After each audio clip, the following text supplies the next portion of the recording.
जय हिंद साथियों, आज हम लोग रैखिक समीकरण को ग्राफीय विधि से हल करना सीखेंगे। ठीक है, हमेशा की तरह कम शब्दों में और कम समय में।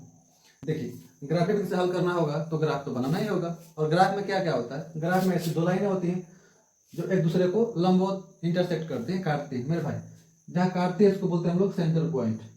यहाँ एक्स की वैल्यू भी जीरो होता है, वाई की वैल्यू भी जीरो। ये नहीं समझे, जैसे आपको बोला जाए कि कोई बिंदु ए है जिसका निर्देशांक 4 और 6 है। पहला बिंदु x का होता है, दूसरा y का होता है। वैसे ही मैंने ब्रैकेट में दो वैल्यू लिखा है, 0 0, तो एक x का है, एक y का है। क्योंकि सेंटर पर x की वैल्यू भी 0, y की वैल्यू भी 0। इसको हम बोलते हैं मेरे भाई मूल बिंदु, सेंटर पॉइंट। समझ गए बात? ठीक। एक लाइन जो समांतर है उसको हम बोलते हैं x अक्ष, उसका नाम है भुज। x एक्सिस को हम क्या बोलते हैं? भुज। जबकि जो लंबवत है उसको हम बोलते हैं y एक्सिस या y अक्ष, और उसका नाम है कोटि। तो भुज और कोटि के चलते आपका ये बनता है चतुर्थांश से आठों। ठीक है, अब हमको करना क्या है कि जो आपको समीकरण गिवन रहेंगे, जो समीकरण दिए रहेंगे, उससे हमको x और y के लिए दो दो बिंदु निकालना है। कैसे, नहीं समझे ना? इधर समझ के देखिए। पहले तो समीकरण 1 के लिए, समीकरण 1 के लिए एक बार में समझिए, पूरा समझिए। तो देखो 1 ऐसे लिखा है, x प्लस वाई इक्वल 10। तो 1 के लिए आपको x के दो मान चाहिए और y के दो मान। ये दोनों मान मिलेंगे कैसे, यही आपको थोड़ा सा ध्यान देना है। पूरे सवाल में बस यही नोटिस करना है, बाकी तो सब इजी है। ये लाइन थोड़ा क्लास लग रहा है पर कोई बात नहीं। देखो, इसमें x और y का मान आपको खुद से लेना होता है। अगर आप x का मान लोगे तो y की वैल्यू आएगा, जैसे x का मान कुछ रखोगे तो y का ऑटोमेटिक मिल जाएगा। तो आप ये आप पे डिपेंड करता है कि आप किसका मान रखोगे। y का रखोगे तो x का निकलेगा, x का रखोगे तो y का निकलेगा। चलिए, मान लीजिए हम लोग यहाँ x का वैल्यू ऐसा कुछ रखें कि y का वैल्यू उसी के आसपास थोड़ा आए। तो अगर हम x की वैल्यू रख दे 4, तो अगर आप 4 रखोगे, 4 प्लस वाई बराबर 10, तो मेरे भाई y का मान निकालोगे तो 4 जगह इसमें घट जाएगा ना। अब बताओ जरा, y का मान कितना आ गया? 6 आ गया। आपने रखा x का मान 4 तो y का मान आ गया 6। समझ लो बात, कैसे मान निकल रहा है? वैसे ही एक बार और आप x का कुछ मान रखिए और y का निकल जाए, क्योंकि हमको एक समीकरण से x और y के कम से कम दो दो मान चाहिए होता है। ठीक, चलिए अब हम क्या करते हैं, इस बार x का मान रख लेते हैं 6। क्या रख देंगे? 6। अगर आप x का मान 6 रखेंगे, अगर x बराबर 6 है, तब क्या होने वाला है भाई? x का मान 6 रखो यहाँ, प्लस y बराबर का 10। तो y का मान निकालोगे, 10 में से 6 जाए क्या बचेगा? 4। ये क्या, जब आपने x का मान 6 रखा, y का मान कितना आ गया? 4। आधा काम आपने कर दिया। You have done half of the work. x का मान रखते y का निकल रहा था, आप y का भी रख के चेक कर सकते हो तो x का निकल जाएगा। ठीक है, पहले समीकरण से इतना मान निकल गया, यही काम हमको करना है दूसरे समीकरण से भी। चलिए ना करते हैं। तो अब लिखेंगे हम समीकरण 2 के लिए, समीकरण 2 के लिए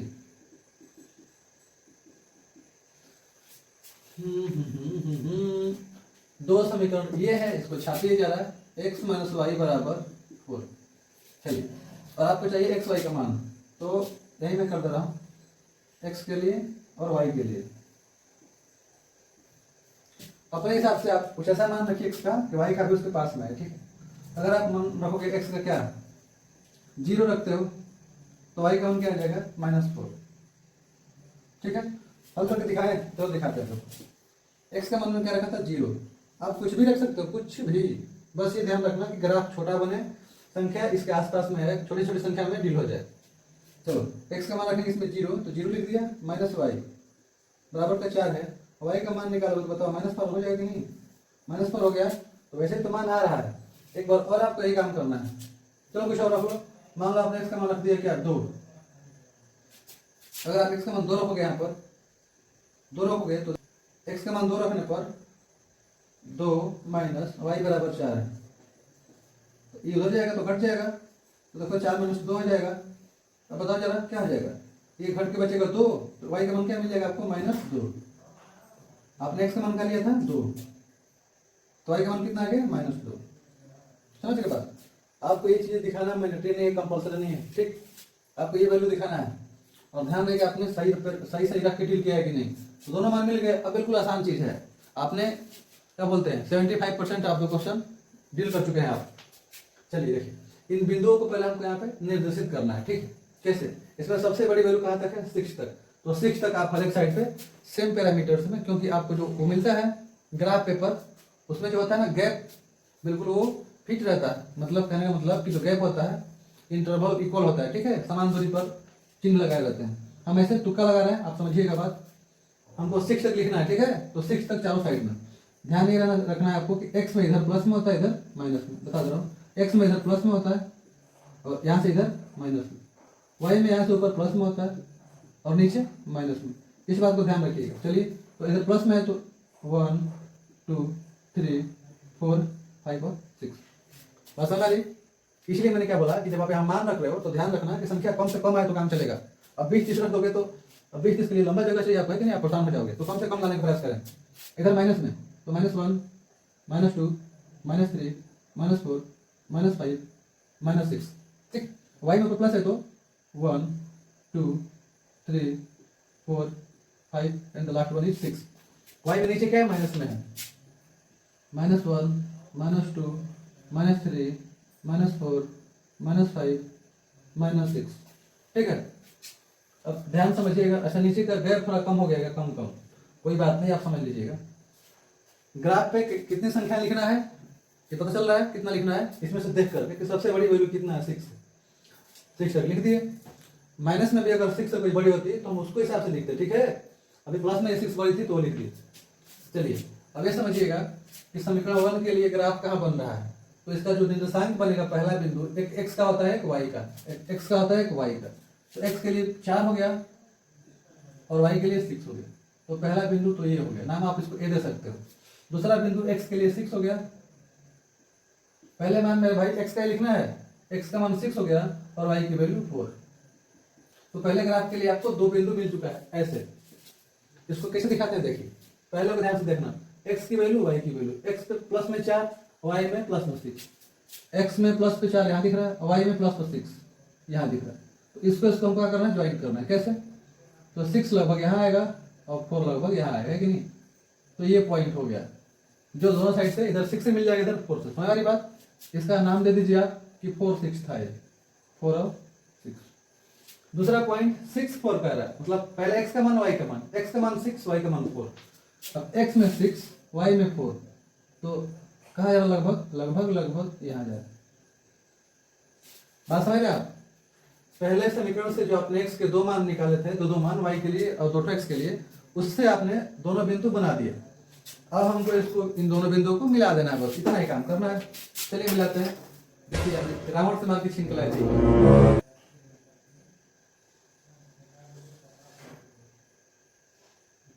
ठीक है, दिख रहा है आपको। ये एरो जो है, मतलब क्या है, ये तीर है, दोनों बिंदु से टच करते मैंने एक लाइन ड्रा कर दी समीकरण 1 के लिए। अब समझना आपको समीकरण 2 के लिए, ऐसे ही काम सेम करना है। देखिए, समीकरण 2 का वैल्यू यहाँ पर है। पहला बिंदु क्या हो गया, 0 -4, पहले एक्स का होता है फिर वाई का, तो पहला पॉइंट हो गया 0 और -4। इसको आप नाम सी दे दीजिए। यहाँ लिखे थे इसका मानना, ये लिख दो कौन सा बिंदु था। देखो, पहले एक्स का देखना 6, वाई में 4, तो ये पॉइंट 6 और 4 था। इसका नाम बी लिख सकते थे, इसका ए।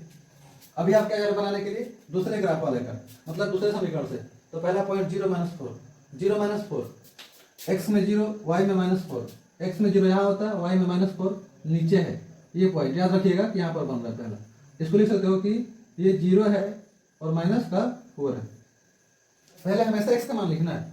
दूसरा क्या बनेगा, एक्स में 2 वाई में -2, तो डी जो बिंदु बन रहा है 2 बन रहा है -2। तो ढूंढते हैं, चलो 2 - 2, एक्स में 2 वाई में -2, एक्स में 2 ये होगा और वाई में -2 नीचे होगा माइनस का, तो ये और ये लगभग यहाँ मिलेंगे, कोई दिक्कत नहीं। अब हमको क्या करना है, इन दोनों लाइन को, दोनों पॉइंट को मैच कर देना है, ठीक है। इसे मैच कर देते हैं। लाइन की कोई बाउंड्री नहीं है, आप कितना भी लंबा खींच सकते हो, ठीक है। ये बन गया। अब देखो जरा, ये जो लाइन है इसको काट रही, कहां पर, यहां पर काट रही। ये दोनों पॉइंट को मिलाने पर हमको क्या हो रहा है, ऐसा एक हमको आकृति मिल रहा है। अब ध्यान आपको ये देना है कि ये दोनों लाइन्स जहां मिल रही हैं आपस में, जहां इंटरसेक्ट कर रही हैं, वही इसका पॉइंट जो होगा दिखाएगा कि एक्स का मान क्या है, वाई का मान क्या है। ये क्या मैं कह रहा हूं, देखो यहाँ भी तो 2 बिंदु बनेंगे ना जहाँ काट रहा है।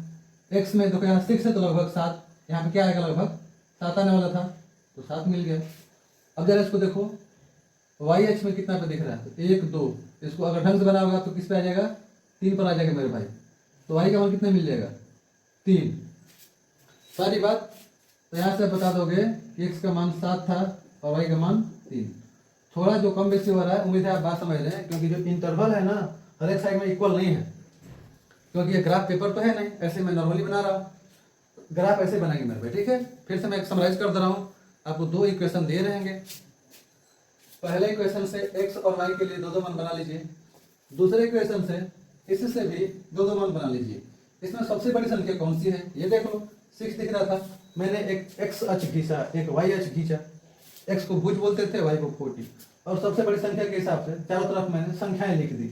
ये पूरा जो एक्स अक्ष है, सेंटर से इधर प्लस में होता है एक्स, सेंटर से इधर माइनस में होता है, इतना सब आप ख्याल रखना माइंड में। सेंटर से ऊपर वाई प्लस में होता है, मैंने देखो सिंबल भी दे रखे, मार्क भी लगा रखा है। और क्या बोलते हैं, सेंटर से नीचे वाई एच जो होता है नेगेटिव होता है। इतनी बात क्लियर थी। अब क्या इन बिंदुओं को दिखाना था मेरे भाई, ठीक है। तो इस तरह से आप क्या कर सकते हो कि किसी भी रैखिक समीकरण को ग्राफीय विधि से हल कर सकते हैं और एक्स वाई का मान निकाल सकते हैं। एक्स वाई का मान वही होता है जहाँ पर ये दोनों लाइनें दूसरे को कट करती हैं, ठीक है। तो अगर आप ग्राफ पेपर पे करोगे तो यकीन करो कि आपका आंसर जो आएगा 7 और 3 आएगा। तो क्या आप समझे, समझ में आई बात, तो एक कमेंट कीजिएगा कि हाँ समझ गए। बस इतना सा, थैंक यू। कुछ और सीखेंगे बाद में।